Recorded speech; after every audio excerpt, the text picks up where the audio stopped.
The 5 conversations every business owner needs to have. Join the bucket list accountant himself, David Patterson, as we explore the essential discussions required to align your business with your personal life. Learn how to identify and articulate your true personal goals, discover the importance of family alignment and financial clarity, and gain insights into creating an exit strategy that supports a life with no regrets. This episode provides a framework for moving from drifting to designing a future filled with meaningful memories. I'm your co-host Anthony Pearl. Let's get into making your bucket list happen. David, I know this is something that you've raised and I want to explore this with you. 5 conversations every business owner needs to have. So probably hit me up from the start. What are those 5 conversations? Oh, yes, I did say that, didn't I? So I think the first one for me is about your goals. So conversation 1 is about your goals and knowing what you want. I'll just summarize these and we can go back, Anthony, I guess. The second conversation is around your family. Your goals and your family's goals aligned. Do you know what each other wants? And is it sort of all working well together? The third kind of conversation is around money. How much do you need? A lot of people don't like talking about money. How much do you need to do the things that you want to do, your own goals, family goals, etc. The fourth kind of conversation is around exiting your business and how are you going to do that? What's your plan? And then the last conversation for me, which is probably the really important one, is that the people being able to get to the end of their business life and their life with no regrets, or as fewer regrets as possible, but ultimately with no regrets, So I think they're the 5 big conversations that people should have and should be front of mind all the time. I'm to it, but it just reminds me that an ex-girlfriend of mine many, many years ago, I think she said to me, regret is a wasted emotion. And it's very true. You don't want to go with regrets, that's for sure. No, and just on that, Anthony, I remember when I was about 20, 21, and I'd worked for this guy for 5 years, straight out of high school, worked for him for 5 years. And part of his plan for me was that I continue working because in those early days, I wasn't earning much money because I was learning what I was doing. And I came to him as soon as I finished uni and said, I'm resigning because I want to go and travel and work overseas. And I thought he was going to get really angry at me. And he said, that is magnificent. Go for it. He said, that's one thing that I wish I had have done when I was your age. And it's kind of a conversation that I had that has stuck with me all the way through. And that he would have been in his, late 50s and hadn't done that trip. And it was one of the things that he'd regretted doing, that he hadn't taken it earlier. So I went in there thinking I was going to be sort of blasted. And he sort of said, go for it. Well done. So yeah, no regrets is a key focus for me in particular. It's a wonderful thing that we can carry forward to our kids. I know my daughter came to me and said, I want to go and see, and I won't say who, someone in London in a concert. And, the sensible father from me says, save your money. You can put a deposit on something and save for the future. But the other part is you're not going to get that back. She's single. Aye. She's able to do it. She's got the money to be able to, or she's working towards having the money to be able to do it. Why not? Because yes, it's X amount of dollars. Yes, it could be a help towards a deposit. But by the same token, it's something you want to do. Why not do it when you can do it? So, being able to get to that 5th conversation is so important, right? Yeah, 100% it is. And the biggest thing for me that it does, and I think we might have spoken about this before, is it's the memory it creates. And that memory, I'm not sure how old your daughter is, but that memory goes from now all the way through.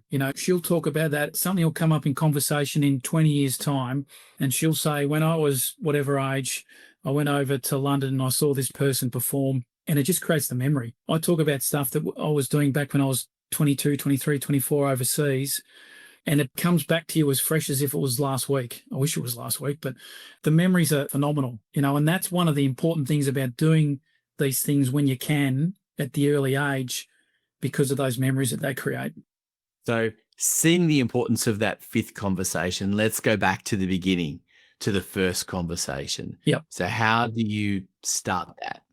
Well, the start of it's really quite simple. It's just asking the client the question. The hard part of it is that a lot of people haven't been asked that question. They've got a lot of thoughts running around in their heads, but they haven't really articulated a lot of them about what their goals are. And I did it for ages. You kind of you're drifting through life a little bit and just hoping that things will happen down the track. So asking the people about what their goals are, it starts as a bit of a stunted conversation because they don't have it readily at hand. But over the time, the things that they want to do start to grow and start to expand, and their imagination of the things they want to do gets greater. And they start to worry less about what their goals are and what other people think of their goals. So it's a growing sort of organism that gets built. And some of the things that they initially thought wouldn't be achievable is like put them down, write them down. Let's work on how they can be achievable first. And if we work through it and you still can't do it, then some things you can't do. But let's not just discount them completely. Let's put all our goals down on paper. And this is the important part, getting them down on paper. I think it's really important not to have them just in your head because they start to get a life of their own once you write them down. And it gives everything else a lot more clarity. It gives you the purpose of your business a lot more clarity. It gives everything a lot more clarity if you know what your personal goals are. So I know from a practical point of view, it's easy enough to write them down, but that relationship for people to be able to give that to you, because they can be quite personal. And there's a feeling of being judged when you're having them, because, I've got a friend who drives a really expensive car and that was a goal of his to have that expensive car. It's not my goal. I'm okay. I'm okay having a drive in it the once, but I don't need that car particularly. But that's okay, right? But you've got to actually build that relationship, don't you? And that trust factor for people to actually share legitimately what their heart is in their goals, not what they believe other people think their goals should be. 100%, 100%. If I meet a new client for the very first time, they're not spilling all of their sort of deeply personal goals to me at that point in time. They're giving me a surface list of the things that they want to do, which could be, I want to own this flash car, I want to do this holiday, I want to do. You need to build the relationship before they open up with more personal goals that they want to do. And even some silly goals that other people might not think's that big a thing. For that person, that's a big goal to have. So we've got the goals down. They've come to you with that. That's conversation one. Yep. What's the progress now? How do you engage with that? And then just out of interest, how long does that process take before you then get to conversation two? Well, that conversation can vary depending on the person. Someone might jump into this really quick and that conversation might take less within a couple of days. It might take a couple of weeks. It depends on the personality of the person and how quick they are to trust and how quick they are to sort of believe that they're not going to be judged on the things that they write down. Once that's done, and it's an important part for me to get that understanding and for them to have their understanding of their family goals as well. It's well enough for me to have the things that I want to do, but I need to have an understanding of what my wife wants to do as well through life and what my kids want to do as well. And where there's a cross between our goals, we can join them together, but also understand that at certain points in time, Tammy's going to want to go off and do something that's not on my list. But if I don't have that understanding of what her goals are, I'm just working a way to achieve my goals, which, doesn't help her at all. We've gone through the goals. Conversation two. Take me through that. Conversation one and conversation two are virtually the same, just with the different people. So conversation one's with the business owner or the main purpose of the business, and conversation two's with the rest of the family. Same conversation, just with different people.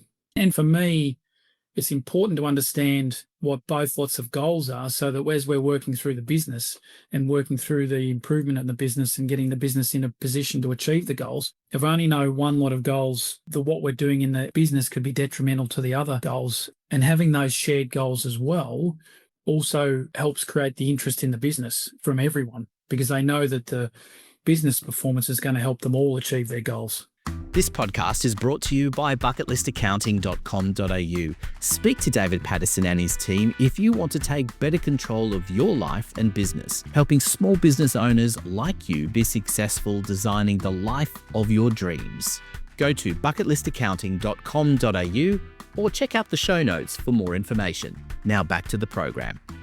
That's the important bridge there, isn't it? That it is that level of shared interest in the business, because conversation three, as you say, is about money and money comes from the business. So if there's not a relationship there, it's very hard for that one to flow into the other.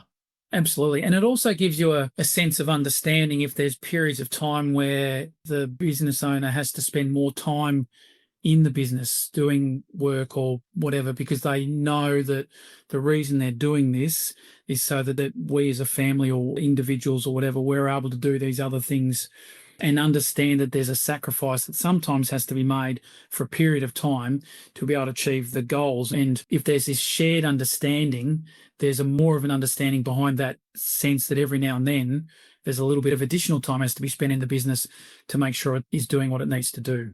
So we've now got the goals sorted. We've got an idea on the money. Next conversation, exiting. Because it's a big leap though, isn't it?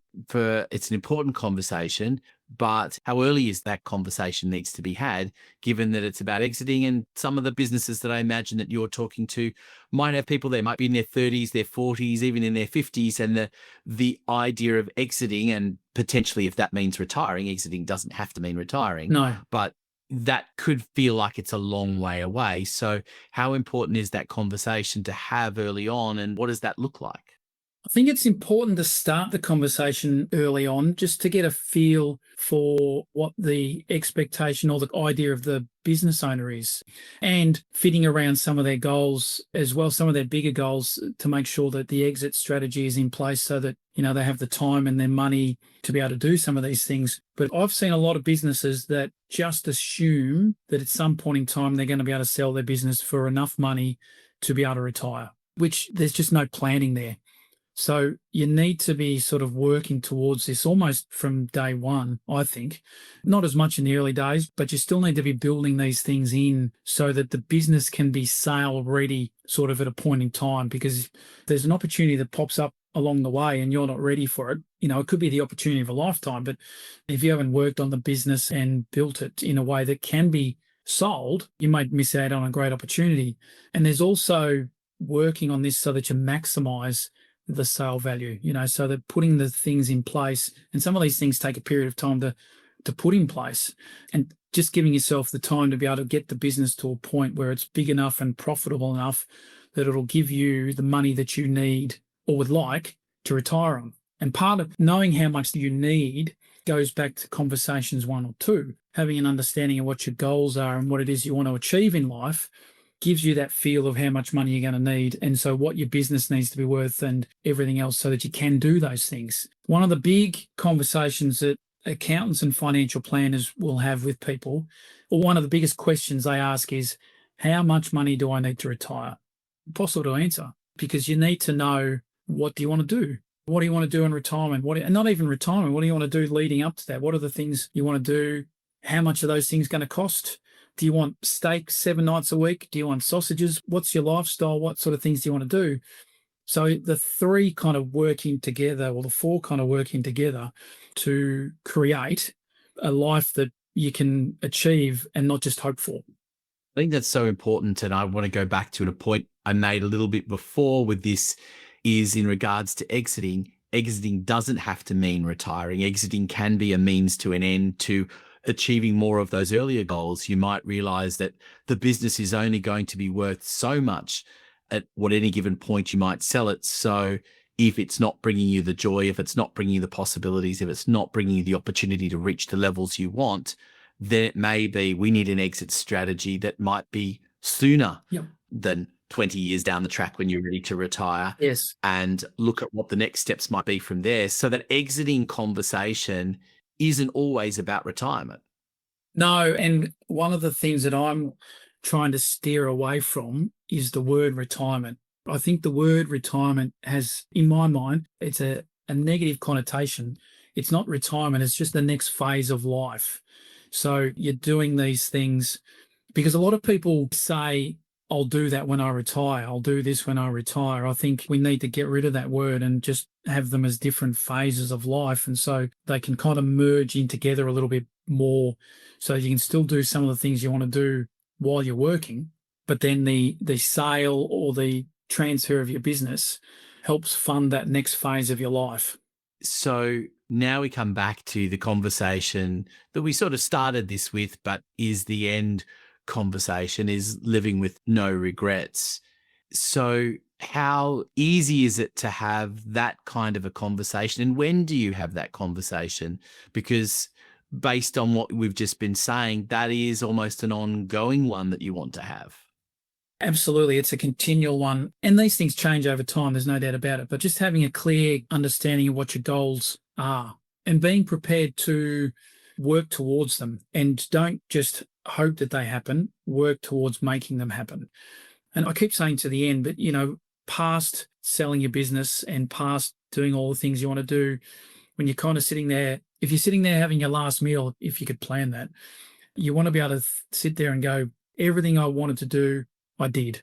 And at least know that of the things that you didn't get to do, there were reasons why you couldn't do them. And you pursued it as hard as you could to make sure that you could do them. There's some things that you won't be able to do, but as long as you've worked through it and attacked them as hard as you could and then gone, I can't, you won't have the regret at the end of the day. Whereas if you give up on it right at the start, that's when you'll have the regret at the end of the day. A few important things as we finish up this episode of The Bucket List Accountant. Remember, financial freedom doesn't mean sacrificing your wildest dreams. It means making them happen with smart planning and purpose. Don't forget to download the playbook from this episode via the link in the show notes to help you put these insights into action. We'd also love to hear from you, so please leave a comment where you are listening to this podcast. It's your feedback helps us shape future episodes. Make sure you join us for our next episode where we dive into the topic every entrepreneur needs to hear: framing your business as its own entity. We'll be exploring how to define a bucket list for your business and, more importantly, exactly how to fund it so it can fuel your personal lifestyle goals.